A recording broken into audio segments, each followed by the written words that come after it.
उस्मानाबादमधली मन हेलावून टाकणारी घटना। कर्जबाजारीपणाला कंटाळून पतीनं संपवलं आयुष्य। पतीच्या मृत्यूच्या धक्क्यानं पत्नीचाही मृत्यू।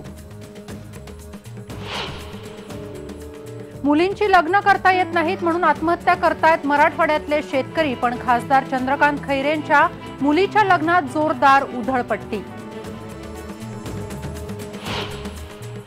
औरंगाबादमध्ये हे लिंग बदलाची 19 ऑपरेशन झाली यशस्वी। डॉक्टर संजय हंबर्डे यांनी मिळवून दिली खरी ओळख।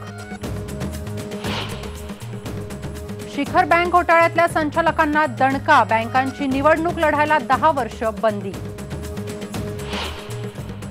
डहाणूच्या तहसील कार्यालयावर आदिवासी विद्यार्थ्यांचा मोर्चा। आदिवासींच्या योजनांची लूटमार थांबवण्याची मागणी। अपहरण ते सुटका। माओवाद्यांनी अपहरण केलेल्या तरुणांच्या सुटकेचा थरार ऐकूयात त्यांच्याच तोंडून। पगार वाढवण्याच्या मागणीसाठी 1 दिवस केलेल्या संपामुळे कापला जाणार 8 दिवसांचा पगार। एसटी कर्मचाऱ्यांवरच्या अन्यायाला कोण जबाबदार? कोल्हापूरमध्ये एनएसएसच्या शिबिरातल्या महाविद्यालयीन विद्यार्थ्यांनी तयार केला तब्बल 1 किलोमीटरचा रस्ता। आणि नववर्षात शिर्डीत साईबाबांच्या चरणी 11 दिवसात 11,87,00,000 दान। पण साईबाबांचा पैसा दुष्काळग्रस्तांसाठी वापरणार का, हा खरा प्रश्न। नमस्कार, मी सुप्रिया नरखेडकर आणि गावाकडच्या बातम्यांमध्ये आपलं स्वागत। सुरुवातीचीच एक महत्त्वाची बातमी आहे। उस्मानाबादमध्ये कर्जबाजारीपणाला कंटाळून एका शेतकऱ्यानं गळफास घेऊन आत्महत्या केली आहे। तर पतीच्या या आत्महत्येच्या धक्क्यानं पत्नीचाही मृत्यू झालाय। उस्मानाबादच्या कळंब तालुक्यातल्या कन्हेरवाडीमध्ये ही चटका लावणारे घटना घडलेली आहे। बालाजी आणि भाग्यश्री मिटकरी असं या पती पत्नीचं नाव आहे। एकीकडे खैरेंच्या मुलीच्या लग्नामध्ये लाखो रुपयांचा चुराडा झालाय, तर दुसरीकडे मात्र बळीराजाचे असे बळी जात आहेत।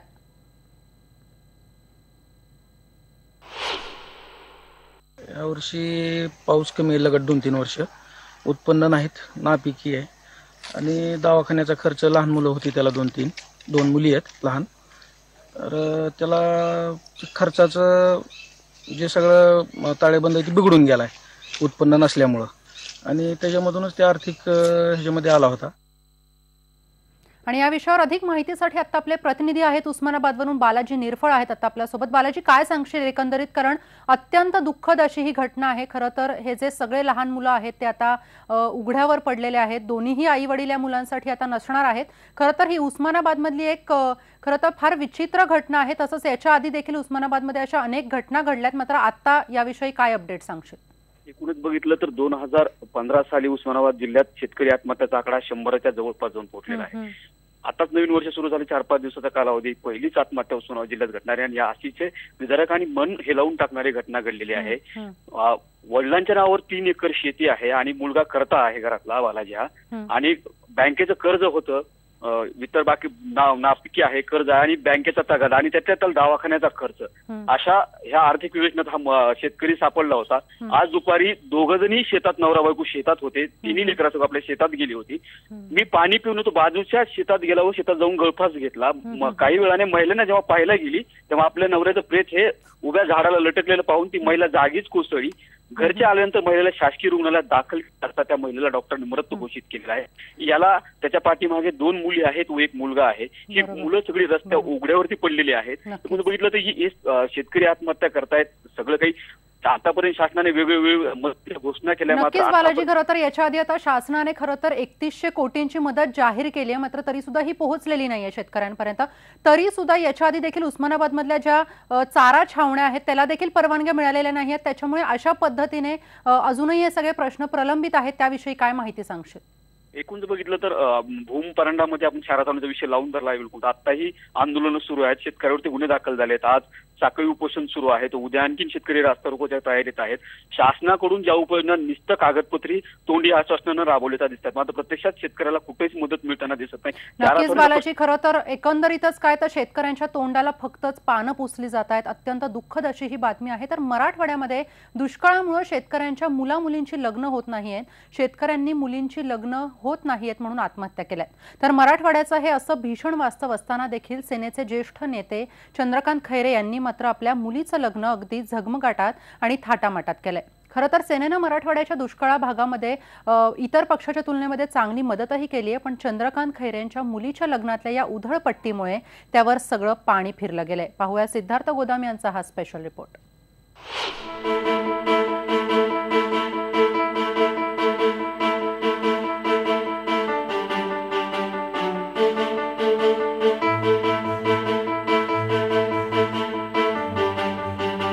हा झगमगाट, लग्नाचा हा भव्य सेट आणि संगीत रजनीसोबत खाद्यपदार्थांची रेलचेल।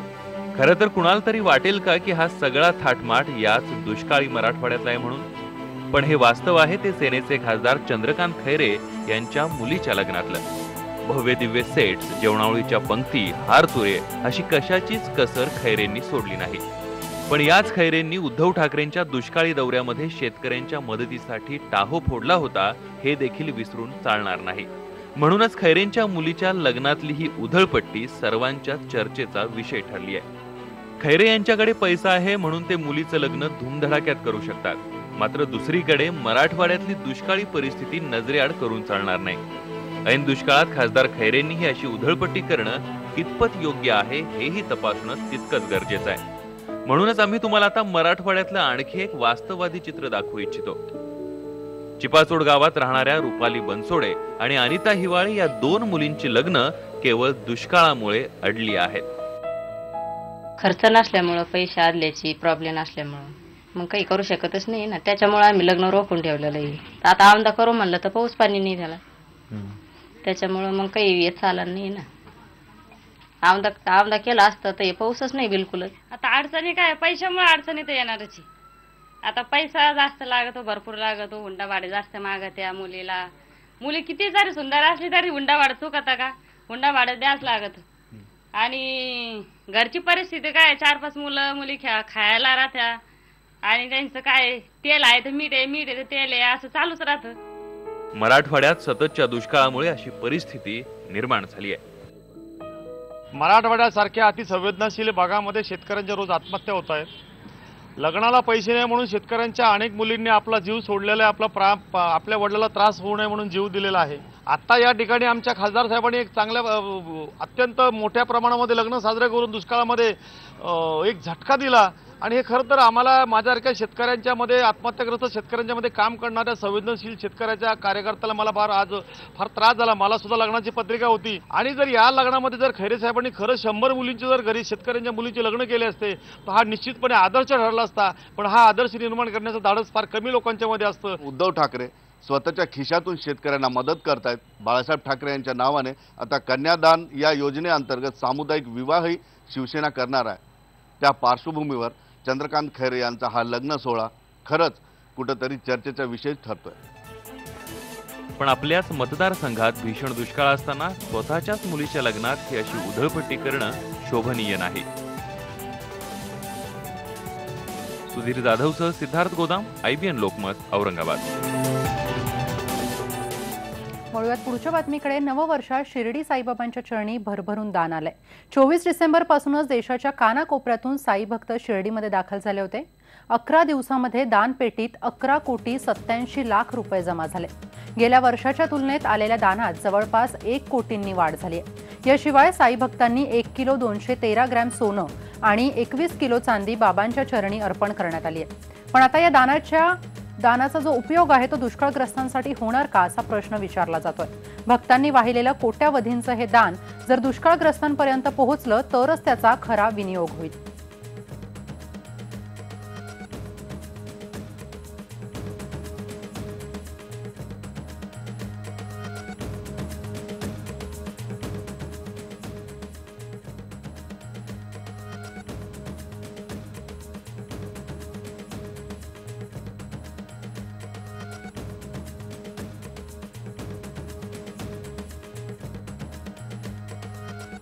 आदिवासी विद्यार्थी वसतिगृह, आश्रमशाळा यांना मिळणाऱ्या विविध योजनांची केली जाणारी लूटमार आणि अत्याचार थांबवण्यासाठी डहाणू तहसीलदार कार्यालयावर शेकडो विद्यार्थ्यांनी मोर्चा काढला। एकात्मिक आदिवासी विकास प्रकल्प डहाणू यांनी हा मोर्चा काढला। या जिल्ह्यामध्ये मोठ्या प्रमाणात आश्रमशाळा असूनही 300 ते 350 विद्यार्थ्यांना अद्याप प्रवेश मिळालेला नाहीये। तर प्रवेश मिळालेल्या विद्यार्थ्यांना वर्ष संपत आलं तरी वह्या, पुस्तकं आणि शाळेचा गणवेशही मिळालेला नाही। त्यामुळेच यात भ्रष्टाचार झाला असून चौकशी करून कारवाई करावी अशी मागणी आता विद्यार्थ्यांनी केली आहे। दरम्यान या प्रकरणाची सखोल चौकशी करू असं आश्वासन संजय नेरकर यांनी दिलंय। आदिवासींचा विकास व्हायचा असेल तर शिक्षण हे भेटलंच पाहिजे।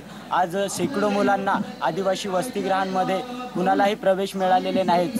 सदर मुलंही घरी येऊन जाऊन करतात। काही तर विद्यार्थ्यांनी कॉलेजसुद्धा सोडून दिलेले आहेत। विशेष म्हणजे माझ्याकडे काही मुलांची यादीसुद्धा आहे। जव्हारसारख्या ठिकाणी दोन मुलांनी आदिवासी वसतिगृह प्रवेश न मिळाल्यामुळे कॉलेज सोडून दिलेलं आहे। वसतिगृह ॲडमिशनसाठी या प्रकल्पाला 1450 जागा मंजूर आहेत। 150ची वाढीव क्षमता आलेली आहे। 1600 जागा मंजूर आहेत आणि आपण ऑलरेडी 1643 मुलांना ॲडमिशन दिलेलं आहे। यापेक्षा जास्तीची परवानगी आपण वरिष्ठ कार्यालयाला मागितलेली आहे। ज्यावेळेस परवानगी त्यावेळेस मुलांना वसतिगृहात प्रवेश देण्यात येईल। 11वीचे जे त्यांना वर्ष संपत आलं तरी ॲडमिशन मिळालं नाही आहे। वसतिगृहामध्ये वया वाटप झाले नाहीत, शैक्षणिक साहित्य वाटप केलेलं नाही। त्यानंतर आश्रमशाळेमध्ये मीडियाने फ्लॅश केलेली बातमी आहे, ज्यामध्ये अंधारामध्ये मुलांना जेवण वगैरे दिलं गेलं। त्यात आळ्या होत्या आणि त्या एक्सपायर झालेले मसाले होते। त्यावरती कुठलाही गुन्हा या प्रकल्प अधिकाऱ्यांनी केलेला नाही। यांच्या संगनमताने हे सगळं रचल्या जात आहे आणि त्याच प्रकारे काही बोगस योजना या प्रकल्पामध्ये राबवल्या गेलेल्या आहेत। आदिवासी विद्यार्थ्यांना मुख्य प्रवाहात आणण्यासाठी शासन अनेक उपाययोजना करताना आपल्याला पाहायला मिळते। मात्र खुद्द आदिवासी विकास मंत्री विष्णू सावरा यांच्याच मतदारसंघामध्ये, यांच्याच पालघर जिल्ह्यामध्ये आज आदिवासी विद्यार्थी रस्त्यावरती किंवा मोर्चे काढताना आपल्याला पाहायला मिळतोय। आदिवासी वसतिगृहामध्ये ॲडमिशन नाहीत मिळालेले, वह्या नाहीत मिळाल्या, अशा अनेक मुद्दे घेऊन हे विद्यार्थी रस्त्यावरती उतरलेले आहेत। मात्र शासन एकीकडे असं सांगतंय की आदिवासी विद्यार्थ्यांवरती आम्ही कोट्यवधी रुपये खर्च करतो, मात्र हे कोट्यवधी रुपये जातात तरी कुठं, याचं उत्तर मात्र कोणाकडेच नाही आहे। कॅमेरामॅन विजय घरतसह मी विजय राऊत, IBN लोकमत, डहाणू, पालघर। गावाकडच्या बातम्यांमध्ये आपण घेतो एक छोटासा ब्रेक। मात्र आज 9:05 बेधडक मधले IBN लोकमतचे सवाल आपण पाहूया। भ्रष्ट संचालक मंडळाविरुद्ध केलेली कारवाई योग्य आहे का? या कारवाईमुळे सहकारातल्या भ्रष्टाचाराला आळा बसेल का? ही कारवाई सूडबुद्धीनं केली या विरोधकांच्या आरोपामध्ये तथ्य आहे का?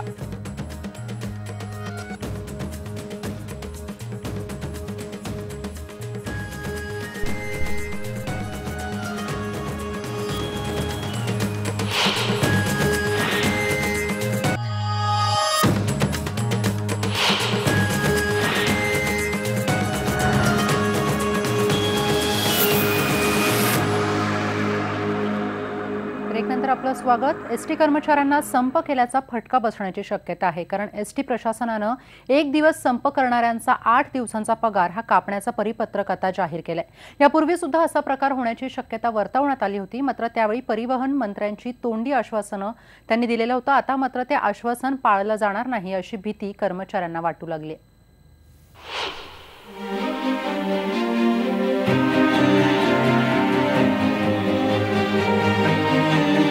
राज्यभरातल्या एसटी कर्मचाऱ्यांनी आपल्या विविध मागण्यांसाठी 17 आणि 18 डिसेंबरला संप पुकारला होता। या संपामुळे कर्मचाऱ्यांच्या पदरात काही पडायचं तर दूर राहिलं, पण आता जे पडत होतं तेही काढून घेण्याचा प्रयत्न एसटी प्रशासनानं चालवलाय। कारण या संपात सहभागी झालेल्या कर्मचाऱ्यांचा 8 दिवसाचा पगार कापण्याचं परिपत्रक एसटी प्रशासनानं काढलंय। या परिपत्रकाच्या विरोधात सर्वच कर्मचारी संघटनांनी एकत्र येण्याचा निर्णय घेतलाय। अशा प्रकारे जर आपल्या भावना कर्मचारी व्यक्त करत असेल तर त्या का व्यक्त करतो ह्याच्या मुळाशी जाणं आवश्यक आहे। आज एसटी कर्मचाऱ्यांचा जर आपण पगार पाहिला तो इतका तुटपुंज आहे, त्या बाबतीमध्ये सरकार असं एखादं पाऊल उचलत नाहीये आणि मात्र त्यांच्याकडून जे कायद्याच्या चौकटीतनं जे घडलेलं आहे, तुम्ही आम्हाला चौकटीत विचारा ना की आमचा संप अयोग्य आहे योग्य आहे ते ठरू द्या। एसटीच्या कर्मचाऱ्यांनी पगारवाढीच्या मुद्द्यासाठी आंदोलन केलं, त्याचबरोबर त्यांच्या शेड्यूल बद्दल सुद्धा त्यांना आक्षेप आहेत। या मागण्या आम्ही मांडल्या तर आमचं चुकलं काय असा सवाल कर्मचाऱ्यांनी विचारलाय। 1 दिवसासाठी 8 दिवसाचा जर पगार कापत असेल तर हरकत नाही आणि भविष्यात 7 दिवसाचा संप करण्याची आमची तयारी आहे। जी आम्हाला भोगत असलेलं जो मरत जगण्यापेक्षा एक दिवस जगत जगत मेलेलं काय हरकत नाही, ह्या पद्धतीनं आम्ही म्हणून स्वतःहून मुळात आम्ही संपात उतरलो आणि याच्यावर जे काय कारवाई प्रशासन करेल ते आम्हाला स्वीकारावीच लागेल. की कर्मचारी जो संपात सामील झाला होता हा तर संघटना म्हणून कोणी सामीलच झालं नव्हतं. प्रत्येकाची एक भावना म्हणून संपात सामील झालं होतं की पगार मिळत नाही आपल्याला तेवढं, आपण जेवढं काम करतो तेवढं आपल्याला मिळत नाही. इंटक या मान्यताप्राप्त संघटनेनं दिलेल्या हाकेला एसटीच्या 50% कर्मचाऱ्यांनी प्रतिसाद दिला. त्यामुळे आता 50% कर्मचाऱ्यांना पगार कपातीचा फटका बसू शकतो. एसटी महामंडळाने जो निर्णय घेतला आहे 1 दिवसाला 8 दिवसाचा पगार कापायचा, हा अत्यंत जुलमी निर्णय आहे. खरं म्हणजे आम्ही संप करताना नोटीस देऊन संप केलेला आहे. हजारो कर्मचारी याच्यामध्ये राज्यामध्ये उतरलेले आहेत आणि संप मिटवत असताना परिवहन मंत्र्यांनी शब्द दिला होता की 1 दिवसाला 1 दिवसाचा पगार कापू. परंतु प्रशासन आणि मान्यताप्राप्त कामगार संघटना यांनी कर्मचाऱ्यामध्ये दहशत निर्माण करण्याच्या हेतूने 1 दिवसाला 8 दिवस पगार कापण्याचं ठरवलेलं आहे. आंदोलनं करणं, निदर्शनं करणं ही जरी कुठल्याही कर्मचाऱ्यांसाठी नित्याची बाब असली तरीही ही संपाचं हत्यार मात्र कुणीच उगाचच उगारत नाही. त्यामुळे एसटीच्या कर्मचाऱ्यांनी जर संप पुकारला असेल तर तो त्यांच्या मागण्यांसाठी पुकारलेला आहे आणि त्यामुळं या कर्मचाऱ्यांवर कारवाई केली जाऊ नये, उलट त्यांच्या मागण्यांचा विचार सकारात्मक दृष्टीनं केला जावा अशीच मागणी सगळ्या संघटनांच्या वतीनं व्यक्त होते आहे. व्हिडिओ जर्नलिस्ट उमेश गोविलकरसह प्रणाली कापसे, IBN लोकमत, मुंबई. यानंतर गावाकडच्या बातम्यांमध्ये वेळ झाली एका छोट्याशा ब्रेकची. मात्र ब्रेकनंतर आपण पाहणार आहोत जळगावच्या यवलमध्ये 15 वर्षांनंतर पहिल्यांदाच आढळला पट्टेदार वाघ.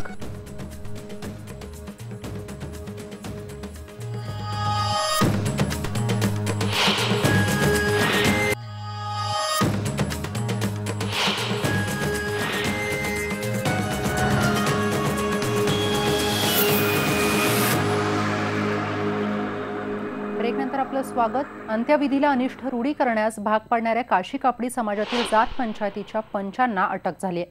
पुण्यातल्या खडक पोलिसांनी 9 पंचांना अटक केली असून शंकर वाटमकर यांच्या मृत्यूनंतर त्यांच्या पत्नीला अनिष्ट प्रथा पाळण्यास जात पंचायतीनं भाग पाडलं होतं. त्या विरोधामध्ये वाटमकर यांची मुलगी कोमलनं आवाज उठवला होता. कोमलने नाशिकमध्ये जात पंचायतीच्या विरोधामध्ये गुन्हाही दाखल केला. ही घटना पुण्यामध्ये घडली असल्यानं आणि वाटमकर कुटुंब आणि पंच हे पुण्यातील असल्यानं हा गुन्हा खडक पोलीस स्टेशनला वर्ग करण्यात आला होता. त्यानंतर आता 9 पंचांना अटक करण्यात आलेली आहे आणि सर्वात प्रथम या बातमीला IBN लोकमतनं वाचा फोडली होती. जळगावच्या यावलमध्ये पट्टेदार वाघ आढळलेला आहे. वाघ बैलावर ताव मारतानाचे दृश्य कॅमेऱ्यामध्ये कैद झाले. SV रामाराव वनसंरक्षक हे 8 दिवसांपूर्वी जामण्या परिक्षेत्रपाल BM पाटील गस्तीवर असताना गेल्या आठवड्यामध्ये त्यांना वाघाच्या पायांचे ठसे दिसले होते. दरम्यान यावल अभयारण्यातील लंगडा आंबा परिसरामध्ये 2 वाघांमध्ये झुंज झाल्याची चर्चा वन्यजीव संरक्षकांमध्ये झालेली होती. मात्र वन्यजीवचे वनसंरक्षक रामाराव यांनी असं काहीच झालं नसल्याचं सांगून वाघाचा अधिवास असल्याबद्दल आनंद व्यक्त केला. आता मात्र पहिल्यांदाच पट्टेदार वाघ वनविभागाच्या कॅमेऱ्यामध्ये टिपला गेलाय. तब्बल 15 वर्षांपासून या भागामध्ये वाघाचा अधिवास नव्हता. आता तो आढळून आल्याची माहिती नाशिकचे वन्यजीव विभाग संरक्षक SV रामाराव यांनी दिली आहे.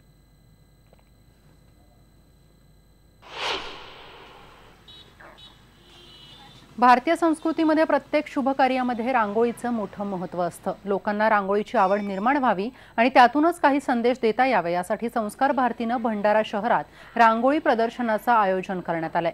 3 दिवस हे प्रदर्शन असणार आहे. शहरातील शीतला माता मंदिरामध्ये या भव्य प्रदर्शनाचं आयोजन करण्यात आलंय.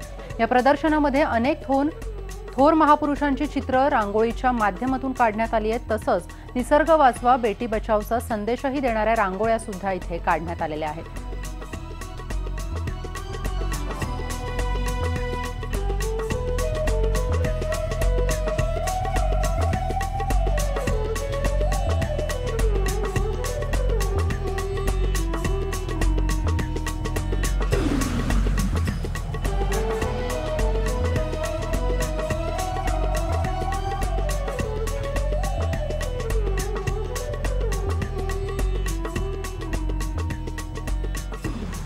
आणि यानंतर गावाकडच्या बातम्यांमध्ये वेळ झाली इथेच थांबण्याची. ताज्या घडामोडींसाठी तुम्ही पहा फक्त IBN लोकमत.